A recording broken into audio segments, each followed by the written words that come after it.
Hello everyone.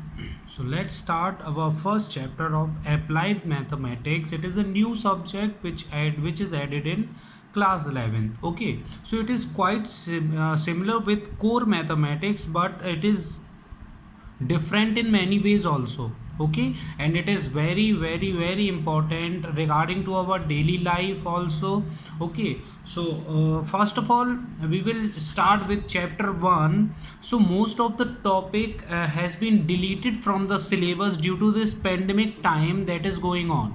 Okay, so a prime number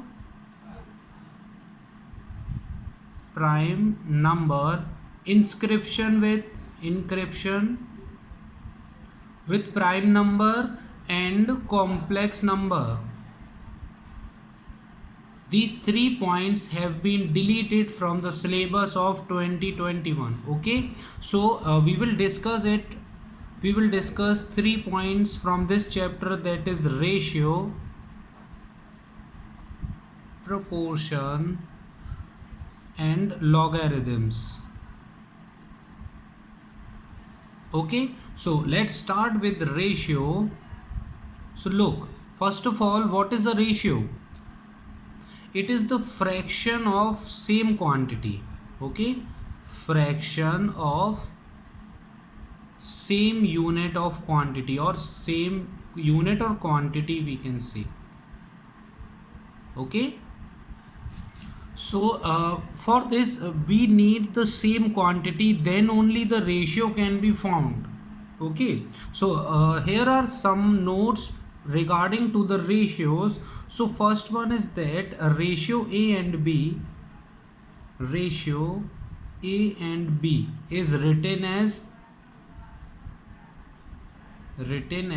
A. This colon sign is read as a ratio, so it is written as A ratio B and gets calculated as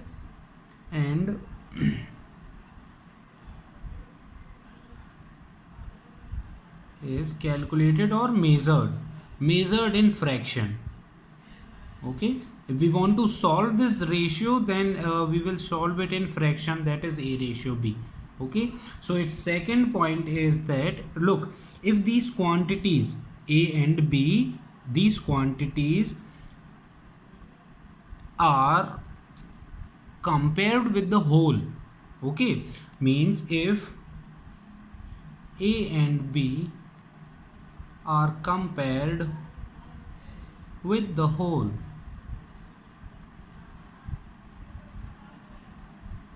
then first and second term means A and B. Okay, nothing but A and B only. Second term will be, look, they are compared with the whole, means if it is 2:5 and they have to compare with them, so it will be 2/7 ratio 5/7, means 2, this is A, this is B, then A upon A plus B ratio B upon A plus B. Okay, so it will be A upon A plus B and B upon A plus B. Okay, जैसे जब हमें क्या कहते हैं values find करनी हो ना, whenever we find the ratio that this money is divided into these 3 parts, so how can we calculate the part of a singular one? So the ratio of singular one, that is A, amongst the total means A plus B plus C. So here the two quantities are given, so we have used A upon A plus B and B upon A plus B. Okay, gives. Okay, so now in third point, as I have already told you that quantities can, ratio means this ratio can only be found if terms are of same unit. Okay बच्चों, if they are of same unit, means a meter, suppose A is equals to 5 centimeter and B is equals to 3 second, then we cannot write A ratio B. Okay, Whenever the same unit or same quantity will be there, then only we can find or calculate the ratio. And one more important thing is that for ratio does not have any quantity, any unit, sorry, not quantity, any unit. It is dimensionless. Ratio is dimensionless. Okay, now if we discuss about simplest form of ratio, so simplest form of ratio means it can be observed, it can be observed when the HCF of two quantities will be 1. Okay, suppose we have given a ratio that is 9:15, but if we calculate, we have a common factor that is 3. So if we divide both the terms by 3, we will get 3:5. Okay, and the HCF of 3:5 is nothing but 1. Okay, nothing but 1. Look, 3,5. So here it is 3, then 1, means HCF, highest common factor. So in 3 and 5 nothing is common, so their HCF is 1. Then we can say that the given ratio is in the simplest form. Okay, now we will discuss about types of ratios. Types of ratios.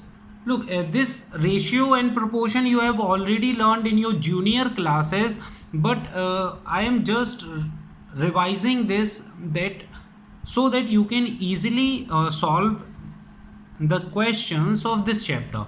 Okay, it is very important for this chapter and for the further chapters also, how to calculate the ratio. So look, if we have ratio A ratio B, where A is greater than B, okay, means you can take example like 3:2.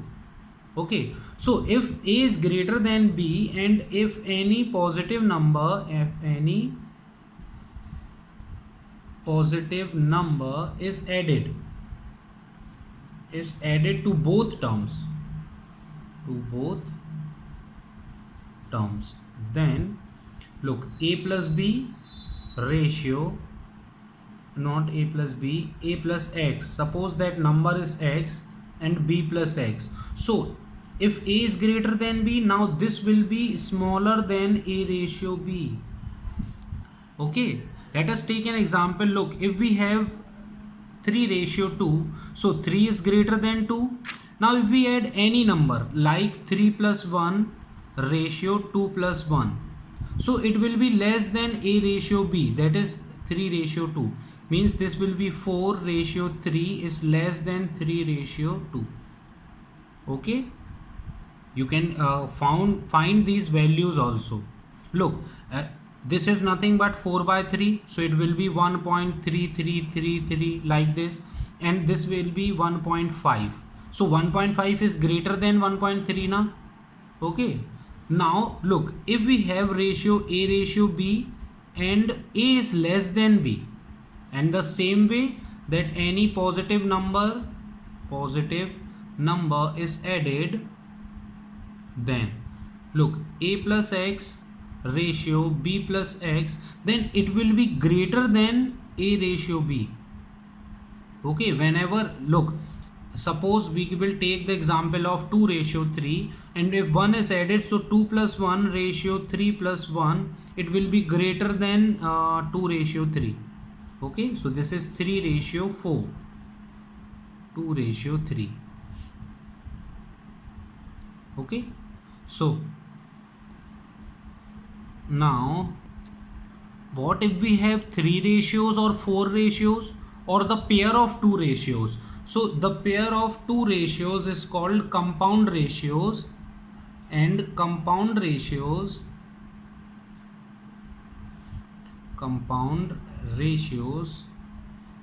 can be observed as, look, if we have ratio A ratio B and C ratio D, and we have to find the combination of these, then it will be AC ratio BD. Okay, like the proportion sign that you have earlier discussed that A upon B proportion C upon D, then look, this is BC and this is AC. Okay, so it will be, but if it together we will found, so A and C will be related to each other and B and D will be related to each other. Okay, now let's solve some of the example. Suppose we have total 80 rupees and we have to divide it among P, Q and R, 3 persons. Okay, in the ratio 1/4, 1/3 and 1/2 respectively. Means the part of P is 1/4, the part of Q is 1/3 and the part of R is 1/2. Okay, so we have to divide this 80 in these part. So first of all we will add them both, 1/4, 1/3, 1/2. These are the contributions of P, Q and R. So first of all we will take the LCM. Now 2 will merge in 4 and 4 3s are 12. So common will be 12. So 3. Now this is 4 and this is going to be 6. Okay. So we can say that they have contributed in 3:4:6. Okay. This 12 gets neglected. Now we have to divide rupees 80 in these 3 parts. Then we will first let a common number which is x. So this will be 3x plus 4x plus 6x is equals to 80. 6, 4, 10 and 3, 13. 13x is equals to 80. Okay. Now look, if we talk about part of P, he has contributed 3 parts and the total parts are 13. Okay, total parts are 13 and what is the total amount? That is 80. So the part of P will be 3/13 into 80. Now part of Q will be Q has contributed 4 parts, so 4/13 into 80. And in the same way R gets the part 6/13 into 80. Okay, so these are the 3 parts of persons P, Q and R. I hope you get this. Now if we have two ratios together, that is x ratio y is equals to any number we can take like 3:4, and y ratio z is nothing but 6:11, and we have to find x ratio y ratio z. Then there are two methods. Okay, so first of all we will write x, y and z in this way. Look, x ratio y is 3:4, so this is 3 and this is 4. In another ratio it is given that y is equals to 6 and z is equals to 11. Okay, so what you need to do, first do the cross multiplication like this. So 6 3s are 18 ratio. Now this multiplication, this is 24, and then this multiplication, that will be 44. Okay, so here 2 is the common factor in every term, so this will become 9:12:22. Okay, so this is x ratio y ratio z. One more method is there to find these types of questions, like if we have x ratio y is equals to 3:4 and y ratio z is equals to 6:11. So look, this is y and this is y. So first of all we will have to make both of them equal. So we will multiply 3 here and multiply 2 here. So now our equation will become 9:12. This is 12 11 2s are 22. Okay, this is y ratio z and this is x ratio y. So here now x will be x ratio y ratio z is equals to, look, x is 9, y is common in both the terms, it is 12, and z is 22. Okay, so these are the two methods to calculate such type of questions. Now we will solve one more question. So here is the question that in a bag there are coins of ₹1, ₹2 and ₹5 in the ratio 3:5:7. Okay, so ₹1 coin have ratio 3, rupees 2 coin have ratio 5 and rupees 5 have ratio 7. Okay, in this way they are given and the total rupees are 144. Okay, total means the addition. So let us take a common element x in every term, and if we add them we will get 144. Okay, so 7, 5, 12 and 3 15. So 15x is equals to 144, and from here we have the value of x is equals to 144 upon 15. Okay, now how many rupees 1 coins will be there? Look, the ratio of rupees 1 coin is 3. Okay, the sum of the ratios is 15 and the value of x is 144 total rupees. Okay, so total number of coins of rupees 1 will be this. Okay, you will always get the ratio, the sum of ratio will get divided, completely divides to the total number of things that is given. Okay, every time. This is the question that I have made. So there is little problem there, that the calculation, the total is 15 and 144 and they are not interdividing each other. Okay, so from here you will get this is 5 and 144 upon 5 coins of rupees 1 will be there. In the same way you can calculate rupees 2 coins and rupees 3 coins also. Okay, now here is the assignment for you all, that you have to do these questions. This is the first question, this is second question, and this is third question.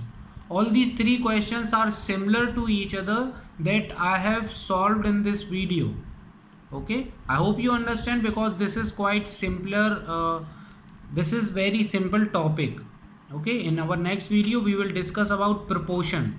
That is also easier, but after that one important topic of your class 11th as well as 12th, that is logarithm, will be continued. Okay.